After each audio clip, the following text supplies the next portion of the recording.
Hey guys, and a 3H drive flex head ratchet series continues.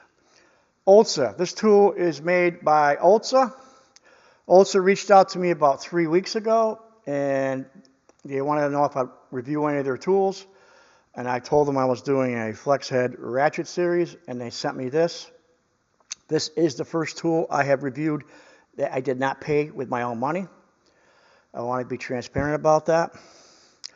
So I've had it for 3 weeks. They sent it to me about 3 weeks ago. And I've been using it to see how I feel about it before I gave a review. A little bit about the company. I know their headquarters is based in Canada, Nisku, Canada. I think the company was founded in 2015. Their tools are made in Taiwan, Germany, and USA. This is a USA ratchet. I'm going to leave a link below in the description. And if you use the code JGA, I guess they're going to give you 5% off on your purchase on their website, which I thought was kind of cool. Okay, let's look at the box here first here. This is the box that came in. It's got an ultra thin head, ratchet head. I'll show you this. It is a pretty small head. It is made in USA. It is 12 inches long. OLSA, do more, do better. 90 tooth. It is a sealed head. It's got a lot of things going for it. Here's the part number here. Part number is 1313. And there you go again, made in USA. OLSA is in the house. Let's take a gander. First thing I notice is the chrome. I've been using it for 3 weeks now, and I do like it. Just a little side note here. I have bought their swivel head ratchets with my own money last year, and I like those. And I have bought their ratchet wrenches last year, and I also like those. It's got the 6-point box. That's another reason why I bought them. I believe they need both 6-point and 12-point. So I would have bought this ratchet regardless, probably eventually, because I do like their tools, and I saw they made USA ratchets, so I definitely would have bought this even if they didn't give it to me to try. But I've been using it for 3 weeks, and it's been doing pretty well. It's 12 inches long, so it's a little bit longer probably than a standard length 12-inch or 3/8 drive ratchet. But it's not really long, because here's a gear wrench next to it, and you can see how much longer that gear wrench is, 1.5 inches longer. Let's check out the chrome. Is very good. It feels good in my hand. It's got that barrel design for the handle. You know, it's got some beef to it, so if you got large hands, it would still probably feel pretty good in your hands. It is a little over $100. I did look on their website. It's not a cheap tool, but it's made in USA, and it's a quality tool. There's their brand sticking out. That is stamped in there, as you can see. OLSA. Take a gander. There is no detemp ball. I do like to see a detemp ball, but it's not a deal breaker for me. Because sometimes you might not want a detemp ball in there. You might want total control to put it in a certain position you want to put it in. You know, it's always about options. The more options you got, the way I feel working on cars and stuff, the better off you are. It is very tight. You can adjust it right there. But this is tight. This don't even move.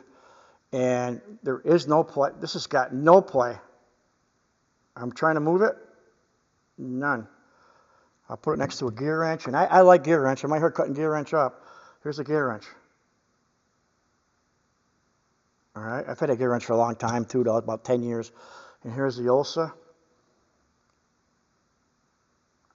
I can't even move it, but it is pretty stout. It does got a sealed head, which I like to see in a ratchet. Really nice chrome. The head is small. The reverse lever is not recessed, but it doesn't stick out really bad. There's a picture of that, pretty good. I like the logo they have on their head. Let's see how small this head really is. I'm going to compare it to a gear wrench, because gear wrench, this is the older style. The newer style is even smaller than this. Here's the older style gear wrench, 3/8 drive. I'll put a caliper on it, and it's 33.38. 33.38, it is 33.38. 29. That's quite a bit smaller. So it's what? 4 mil, 3 mil smaller. So it's quite a bit smaller that way than the older style gear wrench. Let's measure the other way.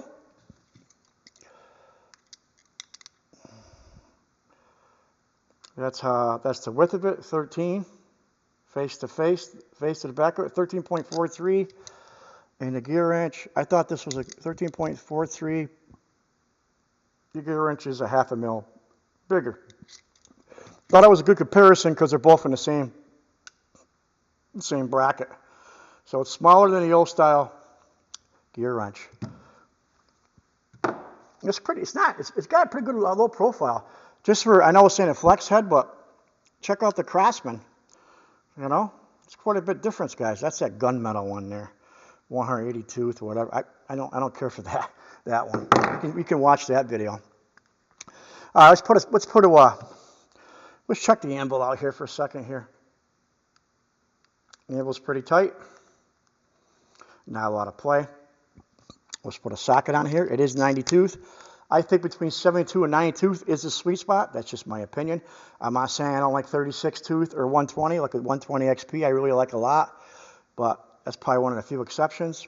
I think the ones that go to 160, 180, it's starting to get, you know, it's not going to help you anymore. That's how I feel about, I think I beat a dead horse with a tooth count on that. I'm going past 120 myself. What's here at 90 tooth? It's crisp. No binding, no skipping. Let's reverse it. Reverse level looks pretty good. Yeah, Project Farms had a good review on this. I think it finished in the top 3. They did 15 ratchets. They had Snap-on in there. They had Mac in there. They had a bunch of them Proto. There was like 14 other ratchets with this one. I think it came in, overall, it came in the top 3. And that's a huge channel. No binding or skipping. This is a nice ratchet.